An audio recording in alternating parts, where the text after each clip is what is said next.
September 15th, 2008. A day etched in the annals of financial history.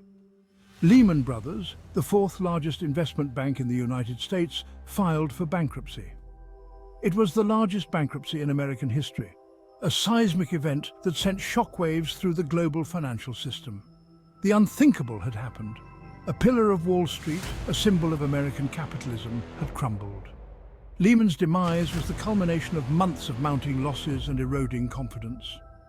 As the housing market continued its downward spiral and defaults on subprime mortgages soared, Lehman's massive holdings of mortgage-backed securities became toxic. The bank, once a byword for financial prudence, was drowning in red ink. Desperate to avoid collapse, Lehman's executives had spent weeks scrambling for a lifeline, a buyer, or a government bailout. But the markets, spooked by the scale of Lehman's problems and the growing realization that the financial crisis was far from contained, refused to cooperate. The government, wary of the moral hazard of bailing out another Wall Street giant, declined to intervene. Lehman was allowed to fail. The consequences were immediate and devastating. Panic gripped the financial markets. Credit markets froze. Banks, fearing further losses, hoarded cash, refusing to lend to each other or to businesses. The global economy, already teetering on the brink of recession, plunged into the worst financial crisis since the Great Depression. It started subtly, a murmur of doubt, a whisper in the corridors of power. The first signs were almost imperceptible, like the faintest tremor before an earthquake, a tremor in the markets, a slight wobble that hinted at deeper, unseen fractures. Then the floor gave way. The tremor became a quake, shaking the very foundations of the financial world. It was 2008, and the world watched in disbelief as the seemingly invincible edifice of global finance began to crumble. The news anchors struggled to keep up with the rapid developments, their voices tinged with disbelief and fear. Banks, once symbols of stability and prosperity, teetered on the brink. The institutions that had stood tall for decades, weathering countless storms, now seemed fragile and vulnerable. The stock market, a barometer of economic health, went into freefall. The numbers on the screens turned red, plummeting faster than anyone could have imagined. Panic, the oldest contagion known to man, spread like wildfire. The fear was palpable, spreading from the trading floors to the streets, from the boardrooms to the living rooms. The news was a relentless torrent of bad news. Every headline seemed worse than the last, each newscast more dire. Bear Stearns, a venerable institution, had collapsed. The shockwaves from its fall reverberated through the financial world, shaking the confidence of even the most seasoned investors. Lehman Brothers, another giant, was fighting for its life. The scenes of employees leaving with boxes were a stark reminder of the human cost of the crisis. Merrill Lynch, once the thundering herd of Wall Street, was sold in a fire sale. The mighty had fallen, and there seemed to be no end in sight. The lifeblood of the financial system, credit, dried up overnight. Businesses that relied on loans to operate found themselves cut off, their lifelines severed. Businesses, large and small, struggled to stay afloat. The ripple effects of the crisis spread far and wide, touching every corner of the economy. The American dream, built on a foundation of home ownership and upward mobility, seemed to be slipping away. Families were forced to leave their homes, their dreams shattered. The whispers started in the hallowed halls of Wall Street, in the trading pits and boardrooms where fortunes were made and lost in the blink of an eye. The conversations were hushed, the tone serious. Rumors swirled of toxic assets, of subprime mortgages packaged and sold as gold, of a system built on a foundation of sand. The truth was slowly coming to light, and it was uglier than anyone had imagined. The architects of this system, the masters of the universe, had grown complacent, blinded by greed and a belief that the good times would never end. They were wrong. Their hubris had led them to ignore the warning signs, to believe that they were invincible. The consequences of their hubris would be felt far beyond the canyons of Manhattan. The crisis was not confined to Wall Street. It spread to Main Street and beyond, affecting people in every corner of the globe. From the suburbs of America to the streets of Europe and Asia, the pain would be real. the scars lasting. The global economy was interconnected, and the collapse of one part of the system had far-reaching consequences. The 2008 financial crisis was not just an economic catastrophe, it was a crisis of faith, a reckoning for a system that had lost its way. It was a moment of truth, a time to reflect on what had gone wrong and how to prevent it from happening again. The lessons learned from this crisis would shape the future of finance for years to come. At the heart of the crisis lay a simple yet potent symbol, the American home. This symbol, deeply ingrained in the national psyche, represented more than just a place to live. It was a beacon of hope, a promise of a better future, and a testament to the hard work and perseverance of countless families. For generations, home ownership had been more than just a financial investment. It was a cornerstone of the American dream, a tangible expression of security, stability, and upward mobility. Families saw their homes as sanctuaries, places where memories were made and futures were built. The white picket fence, the manicured lawn, and the sense of community were all part of this idyllic vision. But in the years leading up to the crisis, this dream had become distorted, fueled by a toxic mix of easy credit, lax lending standards, and Wall Street greed. Banks, eager to capitalize on the booming housing market, began to relax their lending criteria, offering loans to individuals who under normal circumstances would never have qualified. This flood of easy money created a feeding frenzy, with everyone from first-time home buyers to seasoned investors looking to cash in. The housing market, once a sleepy backwater of the financial world, had transformed into a casino, a place where fortunes could be made overnight. Real estate agents, mortgage brokers, and investors all played their part in this high-stakes game, driven by the promise of quick and substantial profits. The allure of easy money was irresistible, and the market responded with a fervor that seemed unstoppable. Driven by a seemingly insatiable demand, home prices soared to unsustainable heights.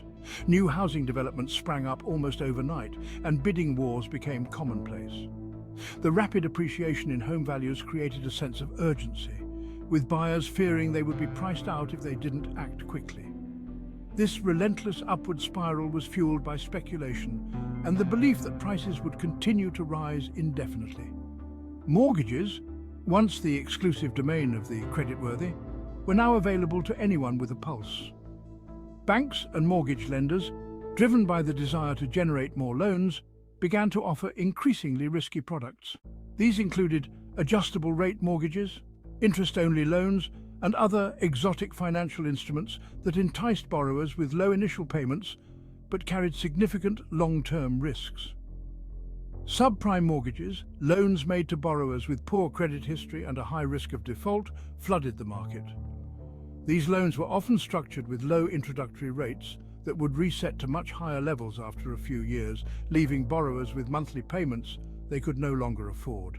The proliferation of subprime lending created a ticking time bomb, as millions of homeowners were set up for financial failure.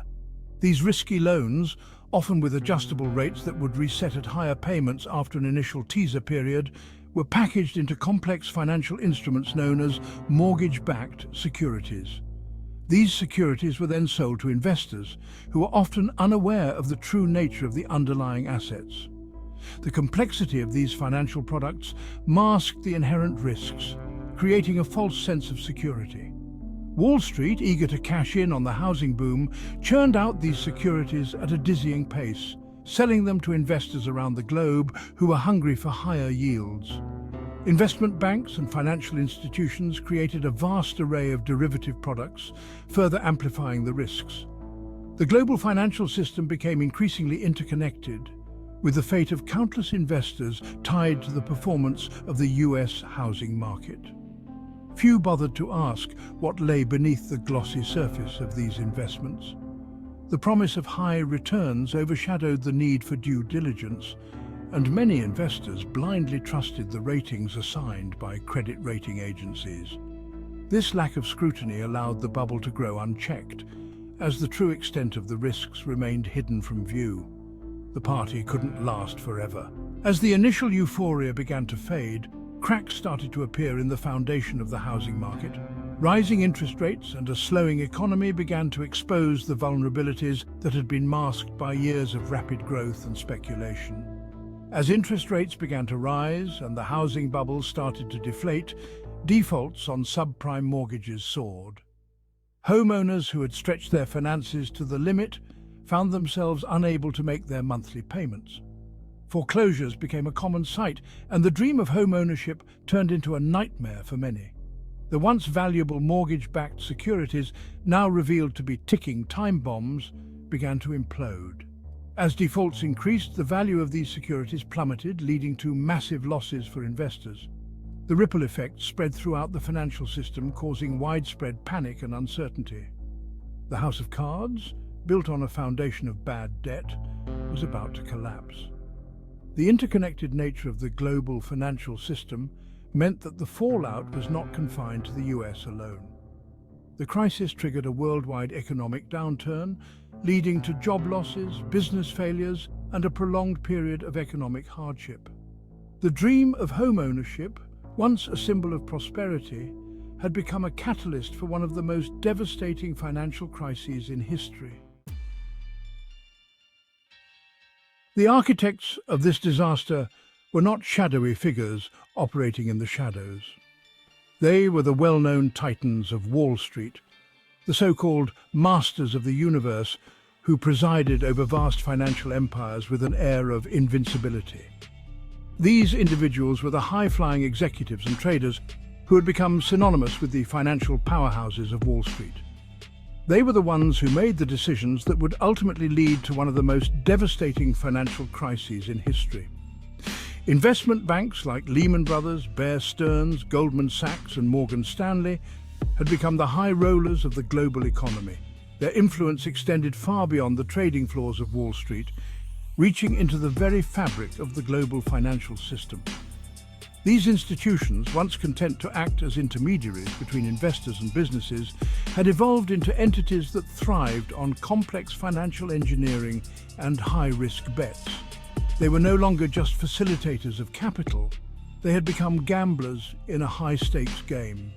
They had embraced the world of derivatives, those exotic financial instruments that derived their value from an underlying asset, such as a mortgage or a stock. These derivatives were supposed to spread risk, but instead they concentrated it in ways that few understood. The most notorious of these derivatives were credit default swaps, essentially insurance policies against the default of a particular debt. These instruments were supposed to provide security, but they became tools of speculation and leverage. Wall Street, blinded by greed and a belief in its own invincibility, had become addicted to the massive profits generated by these complex instruments. The allure of quick and enormous gains was too tempting to resist. They had bet the house on the continued rise of the housing market, leveraging their bets to the hilt. The assumption was that housing prices would always go up, and this belief drove them to take on even more risk. When the music stopped and the housing bubble burst, they were left holding the bag, a bag filled with trillions of dollars of worthless assets. The very instruments that were supposed to protect them had become their downfall. The consequences of their actions would be catastrophic. The collapse of these financial giants would not only devastate their own institutions, but also have far-reaching effects on the global economy. The collapse of these financial giants would trigger a global financial crisis, wiping out trillions of dollars in wealth, throwing millions into unemployment, and shaking the foundations of the global economy. The ripple effects would be felt in every corner of the world. The age of recklessness and unfettered greed on Wall Street was over. The financial crisis had exposed the vulnerabilities and excesses of the financial system, leading to a new era of scrutiny and regulation. The era of accountability had begun. Governments and regulatory bodies around the world took steps to ensure that such a crisis would never happen again. New regulations were put in place to curb the excesses of the financial industry and to protect the global economy from future shocks. The lessons learned from the crisis would shape the future of finance, emphasizing the need for transparency, accountability, and prudent risk management. The world had changed, and the financial industry would never be the same again.